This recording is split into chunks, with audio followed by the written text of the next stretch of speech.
Salutations, respected viewers. This is George from Ireland. In this video, I'm going to analyse Mr. Ben Shapiro's claim that the Nazis were left-wing. And here's a quotation from him.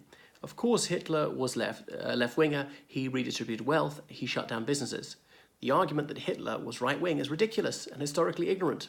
It is a slander performed by the left to shut down debate on college campuses. Well, there's so much in that brief quotation from Mr. Shapiro. Some of it is true. This word Nazi is weaponized and it's thrown about by left-wingers, right-wingers in a very childish manner, insulting each other. And he's correct that there are intolerant leftists, particularly on the far left, who try to silence legitimate and reasonable debate. And it's really unedifying, and people shouldn't do this. Stephen Crowder has also said that the Nazis were left-wing. Alex Jones, that never-failing font of knowledge and wisdom, has also said that the Nazis were leftists and so on. And there are plenty left-wing pundits who hurl back this branding reproach, as Marx would have said. Anyway, it's preposterous, and it really demeans public discourse. So I suggest everyone turns down the temperature and stops all this puerile name-calling, trying to smear each other. This is producing more heat than light. There should be no more bombardment of the word Nazi towards each other, and stop vituperating each other and start engaging and debating the issues more seriously. Bile really doesn't help. Now, Mr. Shapiro is a cerebral chap. He should know better. He can certainly appreciate nuance and ambiguity, but he chooses not to a lot of the time. So I think placid discourse would really enlighten the public a bit more. Not a mindless big tent, not pretending we agree when we don't. Try and make it a discussion rather than an argument. Be temperate, reasonable, and measured. Here, Mr. Shapiro is being too categorical and simplistic, has chosen to side who he thinks are righteous, and there's just turpitude on the other side. So Nazi has become a thought-terminating cliche. It's not just whatever you want it to mean. It's not just the other side. I don't like you. That's the way it's used. Well, let's go through the Nazis. Well, they existed from 1919 to 45. Obviously, been banned in Germany ever since. Various Nazi parties have cropped up around the world. The National Socialist German Workers' Party, founded in 1919 by Anton Drexler. I get the impression that Mr. Shapiro is not terribly well clued up on German history at that time. So, well, what did the Nazis believe in? We'd have to ask them. You could look at their 25-point party program published in 1921. They announced it at the, I think it was a Hofbrauhaus, actually. Now, we can't take what they say at face value because they were notoriously dishonest and opportunistic. It was a bizarre melange of left-wing and right-wing policies. And I think it's just unhelpful to try and call it left-wing or right-wing, or say middle of the road. Nazism is Nazism. It doesn't fit neatly into other categories, and we shouldn't try to use it to demonize one side or other, so that all left-wingers are somehow, at least a little bit, responsible for the crime of Nazis, or indeed all right-wingers are however distantly responsible for that, because the other side, they're on a moral continuum with these people who stand for Satan in political terms. So the Nazis, well, some of their aims in no particular order were a healthy middle class. Some of this is non-tendentious. Who can disagree? Didn't talk about a healthy working class. Left-wingers would have emphasised that. Positive Christianity. Well, the religious right in the United States would certainly be happy to hear that. Notably, the National Socialists did not attach themselves to either Protestantism or Catholicism, which they might have done. So the evangelical Christian movement would like that.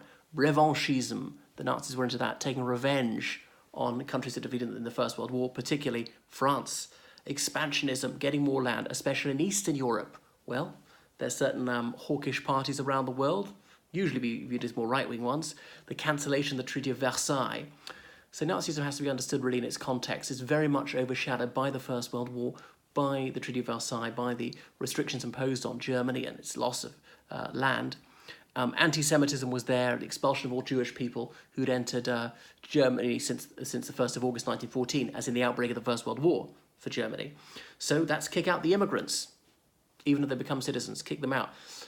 Notably, they did not, at that stage, talk about getting rid of Jewish people who'd lived in Germany previous to that, because there was a Jewish community settled there for centuries, some of whom were deeply integrated into German life. There was nothing in this 24th Party programme on state ownership. So I think that's a bit of a misunderstanding by some of these right-wing demagogues.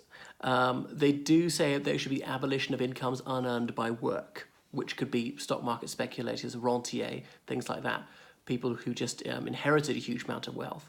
So is that left-wing? A little bit. It's not totally anti-capitalist. They certainly said we favour small family-owned businesses rather than huge corporations, not the Trump organization. That's not what they're into. But the Nazis, they were always shapeshifters, and they didn't really believe what they said a lot of the time. So, as I say, we can't completely trust them. Because you might say, well, of course you can't trust them, they're evil. Yeah, but evil people are sometimes frank about their views, and the Nazis weren't always candid about what they actually believed. So some people say there's a left-right axis in politics. But it's often enough misunderstood. I suppose left-right is really an economic thing. Then there's a libertarian, authoritarian axis, and people often confuse the two. And there's you could have primitive capitalism, which would be kind of right-wing libertarianism, which is what many countries had, say, in the 19th century. Let's say the United Kingdom, no restrictions whatsoever on drugs. Go in and buy heroin as a child. No law against that whatsoever. Alcohol, tobacco. Early 19th century, really no laws against child labour, no restriction on hours of work, no minimum wage, no nothing, no paid leave, no sick leave. That is very much right-wing libertarianism. There's certain things you're banned from. You couldn't insult Christianity. But okay, then you could have authoritarian right-wingery, which you saw in various countries. I don't know, so let's say Brazil from the 60s to the 80s, where they banned trades unions and so on. And obviously you've got left-wing authoritarian regimes, meant to be North Korea, but then again that's very inegalitarian. It's about the elite living in opulence and the other people starving to death. You've got left-wing libertarianism, do you? Maybe you don't really. I mean, Sweden's a little bit left-wing, not that libertarian. Switzerland's, well, got fairly generous social welfare. Generous, other people have to pay for it. Okay, taxation isn't that high, but you can take drugs and prostitution is completely legal. Anyway, so we go on to, so some left-wingers say, let's have anarchism, let's have voluntary cooperation in communes. But back to the Nazis, well, and fascism as well, which is thrown around like confetti as an insult. And it's true that there are many childish leftists who just offend people by calling them this, and it's preposterous.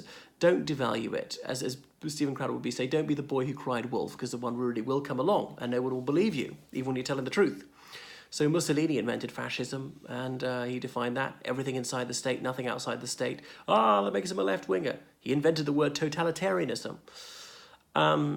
Well, he had a very cosy relationship with big business. Remember, he had been a socialist, though.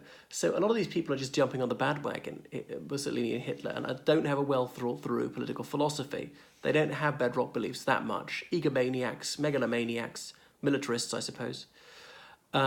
He had a good relationship with big business. The Roman Catholic Church, after the Lateran Pact in 1929, was four square behind fascism. Mussolini always had himself in portraits with the King of Italy and the Pope. Most would say two deeply conservative forces, which doesn't mean conservatism generally, in other times and other places, is connected to that, bears some sort of moral responsibility for that. It's moronic to try and accuse people of this and say, oh, you're responsible for what was done by your tradition before you're born. Come on, grow up. The aristocracy was pretty much on Mussolini's side. The king appointed him prime minister when he could easily have avoided doing so. Conservatism could have resisted him when he gradually established his dictatorship over 4 years. But anyway, back to Hitler. He was briefly a communist. I mean, Shapiro should have pointed that out if he knew it. For about a year, he was a communist. There was the Freikorps, these right-wing German ex-soldiers fighting against attempted communist revolution in Germany. Many former Freikorps members joined the Nazis, Hermann Göring being one. Hitler obviously dropped communism like a hot potato and got involved with the Nazis. The words National Socialist were already put on the front later. It was originally just German Workers' Party. Might seem like a leftist one. A lot of left-wing politicians in Germany were assassinated by right-wingers. Count Arco Valley assassinated one of them. Later released by the Nazis to a hero's welcome. There was a conservative elite in Germany at the time, like saying judges, aristocrats, generals, civil servants, the big business. And they went easy on the Nazis and other far-right groups. Well, the Nazis, are they far-right? Maybe right is misleading because they're not very capitalist or something.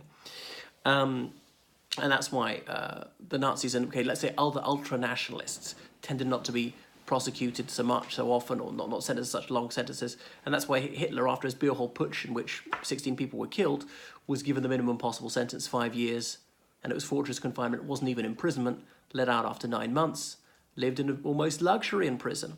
A right-wing general, Erich von Ludendorff, on his side. So it's difficult to sustain the argument that he was left-wing, certainly not in the conventional term. He sometimes mouthed some left-wing shibboleths, claiming he cared about the workers, the masses are my bride or something. So perhaps he was just trying to con some proletarian voters. So he wrote his book, Mein Kampf. Now, these ravings are inconsistent, there are multiple contradictions in them, and I don't think we can take it seriously. Some of the racism, I think that was sincere in his case. Even then he was willing to overlook the Jewish ancestry of some people. So he was nothing if not pragmatic, well, unprincipled, spineless, you might say. He wasn't even a principled racist. Was racism as a rebarbative at all times, but you can't even pay him the compliment of sincerity. But anyway, his book is full of anti-socialist, anti-communist, and anti-Marxist ravings. So, Mr. Shapiro, it's difficult to believe that he really was left-wing when he excoriated every left-wing ideology there was. And yeah, he was at the communists for about a year at one stage, that's true. But perhaps he had the zeal of a convert, was very keen to cover up the fact that he'd been a communist. So Ernst Röhm, a leading SA man, that's a Nazi organization, said, I joined the party because it was revolutionary. Perhaps, had no time for ideological claptrap, as Ernst Röhm said. So didn't really care what was left or right, or didn't even know what that was. Just mindless thuggery suited him. So the Nazis certainly fought against the Red Front. That's a communist fighting organization. They killed members of the Communist Party, the Social Democrats. So again, it really doesn't seem like a left-wing group. Now, there could be some intra-left-wing violence, all right, but they were just as against Trotskyites as they were against Stalinists. There was this fissure in the international communist movement in the late 20s. The SPD were in government. The Social Democrats were in government in Germany most of the time, in coalition with the Centre Party, which was an avowedly Catholic party. Often there with the German Democratic Party, which was broadly liberal, the German People's Party, which is a mild conservative party. So political centrists were in the driving seat in Germany at the time, and the Nazis were not part of that. So the Nazis would march around town with banners bearing the legend, Death to Marxism. Again, it's hard to see how this makes them left-wing, as Marxism was really the dominant ideology amongst left-wingers, and it seeped into mainstream democratic socialism and socialism, and these terms overlap. They can't be strictly demarcated. So I think that's the problem, is people like Mr. Shapiro are thinking in boxes. Well, this one is here and that one's there, and that the twain shall meet. No, there's a free intercourse of ideas. They blend. So 1933, we know the Nazis came to office. Adolf Hitler became Chancellor. He'd stood in for the presidency unsuccessfully against a communist. Ernst Thälmann stood against a communist. Doesn't sound like he is a communist or really left-wing. And against Hindenburg, who was a non-party man, who was a small C conservative. So in 1933, Hitler formed a coalition government with the Centre Party and the DVP, the mainstream right-wing party. So was he a left-winger, forming a coalition with them? It's hard to see how he was. So I don't think the right-wingers generally bear the tiniest bits of responsibility for his monstrous offences against morality. I'm a right-winger, and I'm not a Nazi. I'm an avowed anti-Nazi. So the vice-chancellor at the time was Franz von Papen, member of the Centre Party. So not really a left-winger, seen as one of the, we might say, the religious right now. But they said we must have social justice, we care about the needy, we must have decent wages and so on, rights for trades unions, so that people don't go all the way to Marxism.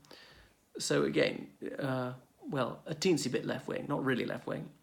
And who are the very first people Hitler attacked? The Nazis attacked the Communist Party, Reichstag fire, outlaw them, execute the assassin, who was mentally ill and all the rest of it, and the Nazis helped him do it. And then the Social Democrats were arrested, rounded up, sent to concentration camps. That's not the action of a left-winger. He was in bed with the more right-wing parties in Germany. And Mr. Shapiro, saying this is historically ignorant, what about the Booklist Library in Berlin? Go to the Humboldt Library, that street unter den Linden. There's a memorial, a Booklist Library, where that summer of 1933, thousands upon thousands of books were burnt. Anything Marxist, anything pro-socialist, anything in favour of communism, anything by a Jewish author, anything pacifist, they were all burnt on a pyre.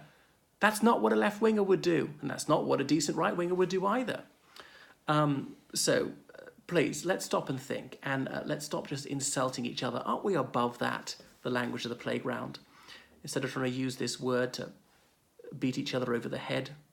So we can't bludgeon people into submission by calling them nasty names. We need to get over that. So the other parties were persuaded to dissolve themselves, but only communists and socialists were sent to prison. Okay, and they set up abroad and they existed in a clandestine way in Germany, and they began resisting whilst the centrists and the right-wingers cooperated with the Nazis, thinking they shared much of their agenda. There was a bit of a falling out later on, it's true. Hitler banned trades unions, only a couple of months into his government. That's exactly what left-wingers are not supposed to do. They're meant to adore trades unions. He set up his own mock trades union, but no right to strike. So, trying to reduce unemployment, shouldn't any government do that? But it didn't guarantee everybody a job. And there was some compulsory labour, that's true. Right-wing countries could have that, certainly the military. Very little state ownership. It's true that he shut down businesses, Jewish businesses only. Now, ethnic and religious discrimination is, of course, detestable. But that's not what a left-winger would typically do.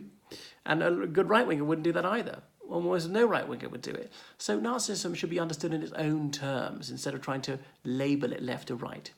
Forming the Anti-Comintern Pact against Communist International.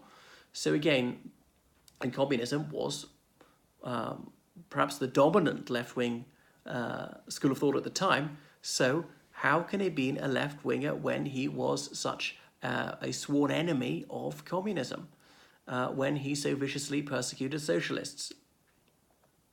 So I think Mr. Shapiro needs to do his reading on this one.